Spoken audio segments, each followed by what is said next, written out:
Maulaya salli wa sallim daiman abada ala habibika khairil khalqi kulli. Nabi Muhammad belum minta, diberi oleh Allah. Karena itu ketika dilempar bukan hanya dengan kata-kata. Penduduk Taif melemparnya dengan batu, lempar dengan kemarahan, lempar dengan segala hal. Apa kata Nabi? Karena alam nasyrah laka sadrak, kata Nabi, ya Rabb. Ketika dua malaikat penjaga bukit mengatakan, angkat tanganmu Muhammad, mud yadaika ilas sama, angkat tanganmu ke langit dan mohonkan kepada Allah supaya kami angkat gunung Taif untuk menghimpit mereka yang tidak punya sopan santun itu. Murka malaikat. Bagaimana Rasulnya dilempar dengan batu, berdarah menetes, bentengnya Zaid bin Thabit luar biasa, tidak mampu menghalanginya. Apa yang terjadi? Nabi, alam nashrah laka sadrak. Kalimat mulia mengalir di lisannya. La, mohon jangan lakukan itu. Fa innahum qaumun la ya'lamun. Mereka hanya belum mengetahui saja. Saya bermohon kepada Allah, kelak di bumi Taif ini akan nampak laki-laki, perempuan, besar, kecil, tua, muda yang akan mengatakan beriman kepada Allah dan Rasulnya.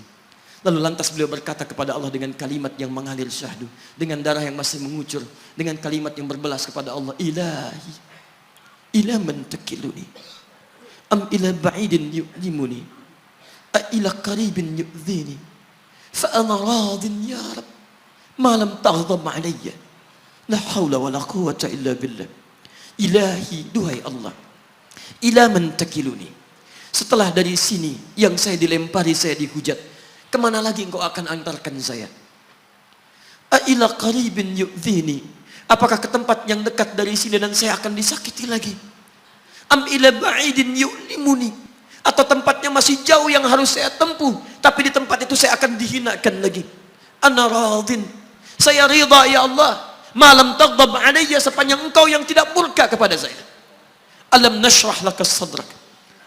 Manusia melempari, radin. Manusia menghujat, radin. Malam taghdab alayya, sepanjang engkau tidak murka kepada saya. Muhammad sallallahu alaihi wasallam. Musa berkata, wa yassir li amri, ringankan urusanku. Muhammad sallallahu alaihi wasallam dengan segala kemuliaannya turun ayat, wa nuyassiruka lil yusra. Wa nuyassiruka lil yusra. Karena itu Nabi Rasul dulu mukjizat tampak di depan mata. Ada yang menghidupkan orang mati dengan menyebut kalimat Allah biiznillah, biiznillah. Sampai maaf teman-teman sekalian, mukjizatnya ada, Rasulnya ada, di hadapannya Allah mau dicari dan dibunuh juga. Muhammad sallallahu alaihi wasallam, wa nuyassiruka lil yusra. Tidak banyak mukjizat seperti nabi-nabi dahulu, dengan turunnya satu mukjizat beriman kepada beliau sallallahu alaihi wasallam, bahkan nyaris orang-orang yang tidak pernah melihatnya. Lihat umat masa lalu. Kaumnya Musa, Musanya kelihatan. Mukjizatnya bagus. Tongkat dilempar jadi ular. Tongkat dipukulkan ke batu, keluar 12 mata air. Quran surah kedua ayat ke-60. Apa yang terjadi? Umatnya masih belum mau yang beriman juga. Nabi Isa alaihissalam masih kelihatan. Orangnya ada, nabinya ada, mukjizatnya ada, rasulnya ada. Libat luar biasa. Mukjizatnya luar biasa, istimewa. Tapi apa yang terjadi? Dicari-cari nabinya mau dibunuh. Belum beriman juga. Muhammad SAW spesial. Perhatikan. Kalau orangnya kelihatan Anda yakin, Anda beriman, itu wajar. Muhammad SAW, ada orang yang tidak pernah melihatnya, tidak pernah menatapnya, mimpi pun belum tentu berjumpa dengannya, tapi mau beriman kepada Muhammad SAW. Antum pernah melihat Nabi SAW? Berjumpa dengan Nabi SAW? Maka beruntunglah antum, karena orang-orang yang beriman kepada Nabi SAW tanpa pernah melihatnya, itulah orang disebut oleh Nabi SAW sangat dirindukan oleh beliau. Satu kali beliau duduk dengan para sahabatnya mengatakan, ana mushtaqun bi ikhwani, saya sekarang sedang merindukan saudara-saudara saya. Kata sahabatnya, alasna ikhwanak ya Rasulullah, bukankah kami saudara-saudaramu? Kata Nabi, bal antum ashabi, kalian itu bukan saudara-saudaraku, kalian sahabat-sahabatku. Ikhwani humul ladzina lam yarawni walakinnahum yu'minuna bi. Saudara-saudaraku itu adalah orang-orang yang tidak pernah melihatku, tapi mereka mau beriman kepadaku. Jadi kalau Nabi saja merindukan antum, kenapa antum tidak merindukannya? Kalau Nabi menantikan kita di surga, kenapa kita tidak menjemput penantian itu? Karena itulah Muhammad SAW akan menjemput umatnya di surga. dan tidak melangkahkan kaki ke dalamnya sebelum berkumpul umatnya dibimbing beliau oleh sallallahu alaihi wasallam ke surga. Allahumma salli wa sallim wa barik alaihi. Allahumma salli wa sallim wa barik alaihi. Allahumma salli wa sallim wa barik alaihi.